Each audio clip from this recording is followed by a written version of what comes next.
Your family can't wait around for your internet to catch up with your lifestyle. You need the mind-blowing speed you can only get with RevOn broadband internet. Mom? Mommy? With speeds up to 70 megabits per second. Watch more, listen more, talk more, work more, and play more, all at the same time. Switch to RevOn today and get 3 months free installation, and a chance to win a grand prize worth more than $5,000. RevOn broadband internet. What are you waiting for? Join the revolution. Good evening, Bahamas. This is NB12 broadcasting from Cable 12 Studios on Robinson Road. Here's what's making news tonight. A suspect is in custody for yesterday's murder of an American visitor. Meantime, police make their presence known in the area. The new critical care block at PMH nearing completion, plus Rio workers stage a protest outside the resort. Those stories and much more on the way, and the Kia DeVoe and NB12 starts right now.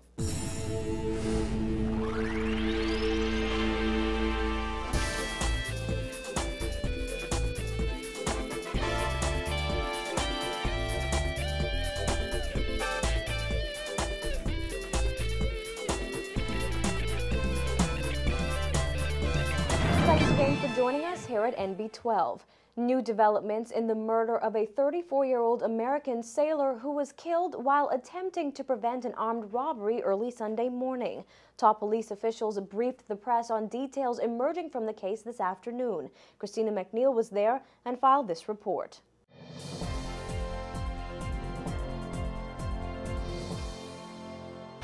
A teen suspect is in police custody today in connection with the murder of an American man early Sunday morning. But police have identified a second suspect in the matter who's still at large. According to Assistant Commissioner of Police Anthony Ferguson, that suspect who was wanted for questioning in connection with that murder is 19-year-old Anton Bastian, also known as Lolly of Abraham Street, Kemp Road. Bastian was taken into police custody just minutes after police wrapped up the press briefing at the Central Detective Unit. 34-year-old Kyle Bruner of Illinois was killed around 4:30 Sunday morning along East Bay Street near Mackey Street, when police say the group he was walking with was accosted by two men, one of whom was armed. The men reportedly demanded their belongings. A woman in the group put up a fight. That's when police say Bruner confronted the man with the gun. He was shot in the neck and died at the scene. Now police also want to question another man in connection with that murder. We have identified two persons of interest, and I wish to say to members of the public, there are persons out there who know exactly where these persons are. The first person that we wish to say to members of the public that we are looking for is Leo Bethel. He's an 18-year-old, and the last known address is Balls Alley.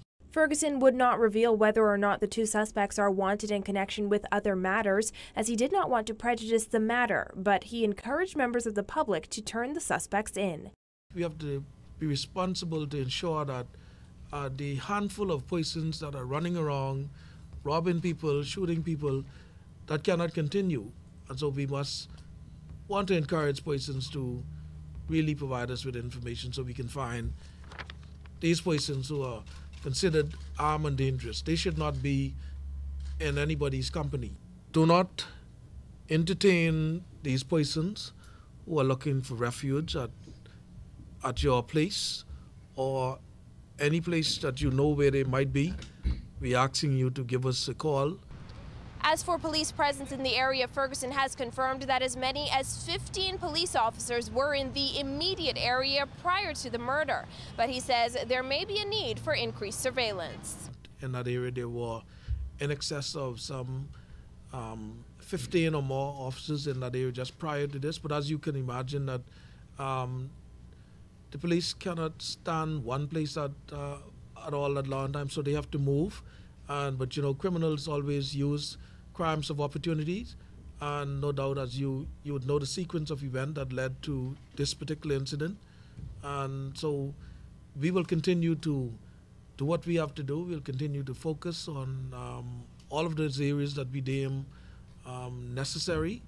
And I can say that members of the public will see more of us, especially in those areas. ACP Ferguson warned members of the public that they will see and feel an increased police presence throughout the island.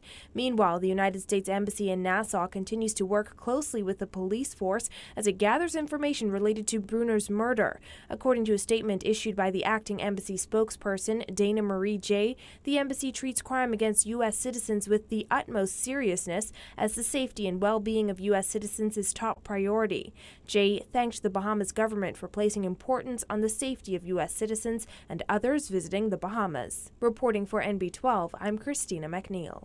That increased police presence Ferguson talked about was felt this afternoon as police canvassed the area where Bruner was murdered yesterday. Royston Jones reports. Several arrests and at least one business was shut down as police conducted a special operation in the East Bay Street area today. While Assistant Commissioner of Police Leon Bethel says today's expanded initiative is targeting all businesses in the area, at least 3 web shops were checked. That resulted in the closure of Bahamas Dreams. 4 employees, a man and 3 women, were taken into police custody. This place that we are at now is one of those areas that we check in, and you can check and see what it is. We are going in there and checking to see if any illegal activities are going on. From here, I can tell you that we are going to arrest some persons right now and take them in custody because of what we found going on. These persons are operating a business without any form of license, and we are not going to allow that to happen. All of the business places who are operating illegally need to know that we are going from day to day checking every business place. Among those businesses searched was this establishment, which police say its license was up to date and there was no sign of gaming activity. Web shops are legal. All web shops are legal. It is what you do with the web shops. We have to be able to determine that there is a breach of that license by using your web shop for illegal means. This comes just weeks after Police Commissioner Ellison Greenslade warned web shops to desist from any illegal activity and said those businesses could be raided at any time. CEO and president of FML Group of Companies Craig Flowers was observed at his business on Mackey Street off East Bay Street, though police only appeared to exchange words with him. A dozen officers also checked Paradise Games on Ochre Hill, though Bethel says its license was in place and there was no sign of any gaming activity, although we saw several computers where slot games were visible. We've examined a lot of stores. We examined some web shops. Their license are up to date, some of them, and some are not. But I want you to know that a lot of what we do is intelligence gathering. Double D's at the foot of the bridge was also shut down for operating reportedly without a license, and at least 5 men were arrested in the area for outstanding warrants of arrest, among other offenses. The East Bay Street area in the last few months has been plagued with armed robberies, shootings, and more recently, a murder of an American visitor. Bethel says police will continue the operation on a day-to-day basis in the weeks to come, targeting all businesses and prolific offenders in an effort to lower criminal activity in the area. Reporting for NB12, I'm Royston Jones. Well, in other crime news, the man police want to question in connection with a second murder on Sunday is still at large. Assistant Commissioner Ferguson says police want to question a suspect who goes by the alias Wolf. 22-year-old Wiskali Genoa was shot and killed in front of a nightclub at the East Street South Shopping Plaza around 2 a.m. Sunday in what police believe was a domestic dispute. Police say the victim was standing outside the club with a group of people when he was approached and shot multiple times by a man. Police believe the suspect escaped the area on a motorcycle, and today they released limited details about his identity. We are looking for a young man in connection with the murder which took place earlier during the early morning of Sunday. This murder took place at East Street South. We have a name, an alias that we're looking for, alias Wolf. There were a number of persons who were at the location when this incident took place, and we are appealing to those persons to come forward and provide us with the information as to where this particular suspect, who we have identified as alias Wolf, is located, at this very moment. But Ferguson says he believes a number of people who witnessed the shooting know who the suspect is and urged them to do their patriotic duty and turn suspects in. There are persons out there again who knows him, who saw what happened, and we are encouraging them to be patriotic, especially during this 40th anniversary of independence. We are appealing to members of the Bahamian society to let us come together and prevent these criminals from walking about our streets and committing armed robberies and committing serious injuries which result in murders to members of our society. And now, police are urging anyone with information related to this or any other murder to contact them at 919, the Central Detective Unit at 502-9991, or Crime Stoppers at 328-TIPS. Well, in other news, despite many challenges, Princess Margaret Hospital's $53 million critical care block is nearing completion. The expansion of the country's premier public health care facility is said to be nearly 90% complete, with a commissioning date set for August 1st. Vonig 2 takes a look at the project's progress over the past 18 months. A year and a half after the Ingram administration broke ground on the critical care block, hospital officials say the multi-million-dollar project remains on schedule and on budget. Chairman of the steering committee, Dr. Jeffrey Pennerman, says the project is now 89% complete.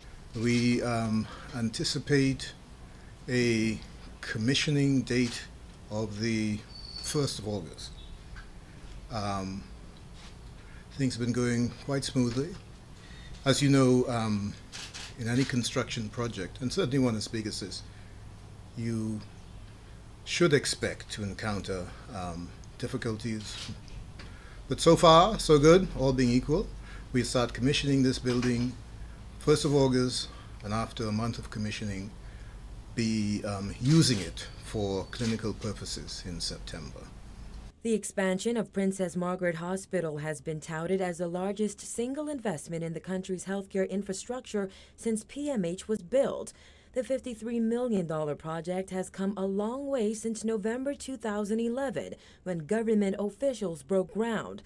Today, an impressive 75,000 square foot multi-story structure sits on the corner of Shirley Street and Elizabeth Avenue. Crews were hard at work today in an effort to meet the July construction deadline.